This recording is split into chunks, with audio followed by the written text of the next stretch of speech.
Bonjour à toutes et bonjour à tous, très chères auditrices et très chers auditeurs. J'espère que vous allez bien. Ça fait 20 fois que je recommence mon intro. Décidément, le matin, j'ai un peu du mal à communiquer. Bref, ne vous fichez pas de moi, s'il vous plaît. Alors, on va continuer donc cette série d'épisodes sur l'énigme, la deuxième énigme que je vous ai partagée. Et je vois que ça vous plaît pas mal, hein. Donc, et moi aussi d'ailleurs, hein, je trouve ça assez intéressant de créer ce genre de petits jeux entre nous. C'est plutôt pas mal. Et en plus, on apprend des milliers de choses. Je vous prépare aussi également, dans la section communauté, vous avez vu, je vous ai mis, plusieurs quiz différents, donc si vous ne les aviez pas faits, je vous encourage à y aller et à jouer et donc je vais vous partager prochainement donc la vidéo qui va corriger le quiz sur la conquête lunaire chinoise. Vous avez été très nombreux quand même à jouer à ces différents quiz et ça me motive donc du coup je vais, réitérer, l'opération. Je vais faire ça sur, sur pas mal de vidéos, hein, qui ont été déjà postées il y a pas mal de temps et qui mériteraient d'être, encore reparcourues, par vous autres, hein, pour que vous ayez donc, et certainement que vous n'avez pas vu en fait tout un tas de vidéos ou d'épisodes que j'avais créés à l'époque, qui sont, selon moi très intéressants, mais qui, forcément vu qu'ils sont très vieux, eh bien, il faut les chercher, hein, pour les trouver. Voilà. Donc, je vais vous poster donc de toute façon, vous inquiétez pas, quotidiennement, différents petits quiz, histoire de qu'on puisse jouer un petit peu ensemble. Et après, bien sûr, je ferai les corriger. Allez, on va commencer de suite donc l'épisode numéro 2. Vous avez vu, hein, je parle beaucoup à chaque fois et du coup, je me perds. Alors, dans cet épisode numéro 2, nous allons commencer donc par parler de l'inscription sumérienne et de l'étoile disparue. Allez, bonne chance à tous en tout cas pour l'énigme. Une histoire cachée dans la poussière du temps. L'univers est vaste, mais l'histoire de l'humanité l'est tout autant. Nos ancêtres, bien que technologiquement limités, possédaient un savoir impressionnant sur les étoiles. Ils scrutaient le ciel, y cherchant des présages, des dieux, des avertissements, et parfois des mystères inexpliqués. Dans les ruines de l'ancienne Mésopotamie, une tablette de plus de 5000 ans a récemment été retrouvée. Elle contient une inscription énigmatique, qui fait référence à une étoile mourante envoyant un message à travers le temps. Le plus troublant, cette description correspond exactement aux signaux émis par HD 120991. Cette étoile dont nous avons découvert les étranges pulsations lumineuses dans l'épisode précédent. Alors comment est-ce possible? Comment une civilisation aussi ancienne aurait-elle pu connaître l'existence d'un tel phénomène? Sans télescope, sans radio, sans aucune technologie avancée. Et surtout, qu'essayait-il de nous dire? Aujourd'hui, on va remonter le temps et plonger dans un texte vieux de plusieurs millénaires pour tenter de décrypter un message oublié par l'histoire. L'histoire commence en 2021, lorsqu'une équipe d'archéologues, fouillant les ruines de l'ancienne cité d'Our, en Irak, fait une découverte troublante. Parmi des milliers de fragments de tablettes sumériennes connues, une se distingue par son contenu inhabituel. Elle ne parle ni de commerce, ni de mythologie, ni de la vie quotidienne des anciens Mésopotamiens, ce qui était très courant à l'époque. Et donc, cette tablette parle d'une étoile mourante, envoyant un message cyclique. Alors, des traductions sont disponibles et je vais vous la lire. Dans le ciel de l'Orient, une lumière clignote dans l'obscurité. Elle parle aux rois, aux scribes et aux savants. Son battement est un nombre, son souffle est un code. Ceux qui comprendront verront l'ombre des anciens dieux.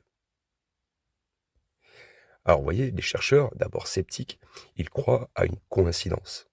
Mais en analysant les références astronomiques présentes sur d'autres tablettes de la même époque, un fait indéniable apparaît. Les Sumériens observaient un objet céleste avec un cycle lumineux étrange, et ils avaient compris qu'il portait une signification cachée. Alors nous avons vu dans l'épisode précédent, hein, que le HD 120991 émet un signal lumineux avec un rythme précis. Donc le 1 court flash, 3 pause, 2 long flash, 5 pause. Donc quand on compare ces chiffres avec les références astronomiques sumériennes, une correspondance étrange apparaît. Le texte sumérien mentionne une étoile visible, hein, dans le ciel de l'Orient, qui suit un cycle de 3 respirations et 2 souffles. Cela signifie-t-il que les Sumériens observaient déjà HD 120991? Et si oui, comment auraient-ils pu en comprendre l'importance?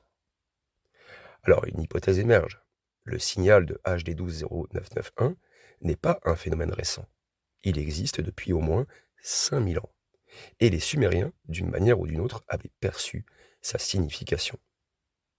Alors, mais comment, vous pourriez me demander comment? Eh bien, l'archéologie alternative propose une hypothèse controversée. Les civilisations anciennes auraient reçu des connaissances avancées sur l'astronomie d'une source extérieure, pardon. Et certains pensent qu'il s'agit d'êtres venus d'ailleurs, qui auraient enseigné aux Sumériens l'existence de certaines étoiles et de leurs propriétés. D'autres, plus pragmatiques, suggèrent que les Sumériens possédaient une forme d'observation avancée et leur permettant bien sûr d'étudier des phénomènes subtils que la science moderne a redécouverts plus tard. Alors dans les textes sumériens, il y a des dieux comme Enlil et Anu qui sont souvent associés aux étoiles et aux cieux, mais si ces dieux étaient en réalité des phénomènes astronomiques codés? Et si l'ombre des anciens dieux, mentionnée sur la tablette, était une référence à une étoile mourante et son message crypté? Alors si HD 120991 envoie un message depuis au moins 5000 ans, cela signifie que nous avons peut-être déjà la clé pour le décrypter. Les textes sumériens parlent d'un nombre caché dans la lumière, et nous savons que HD 120991 envoie une séquence de nombres premiers.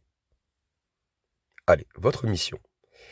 Convertissez les nombres 1, 3, 2, 5 en une valeur numérique antique, selon un système sumérien. Vous pouvez regarder sur Internet, comme je vous l'ai dit, vous pouvez chercher partout, sauf ChatGPT. Trouvez à quoi cette valeur pourrait correspondre dans la culture sumérienne. Et troisième mission, relier cette information à une carte stellaire ancienne, pour voir s'il y a un autre indice se cachait dans le ciel. Vous pouvez utiliser Stellarium par exemple. Donc ceux qui résoudront cette énigme auront forcément un avantage pour l'épisode numéro 3, où nous allons explorer une ancienne carte du ciel qui pourrait contenir la clé finale. Allez, on va conclure et vous teaser pour l'épisode numéro 3 comme d'habitude. On a appris aujourd'hui que les Sumériens, ils observaient déjà peut-être HD 120991 il y a déjà 5000 ans. Mais nous devons encore répondre à plusieurs questions cruciales. Comment ont-ils découvert cet étrange motif lumineux? Pourquoi ont-ils cru qu'il contenait un message? Et existe-t-il d'autres indices cachés dans leurs écrits ou leurs cartes célestes? Dans l'épisode suivant, on va étudier donc une carte du ciel qui est vieille de 4000 ans, qu'on a trouvée en Irak, et qui contient un mystérieux marquage correspondant à une étoile disparue. Et si cette carte contenait la clé du message final?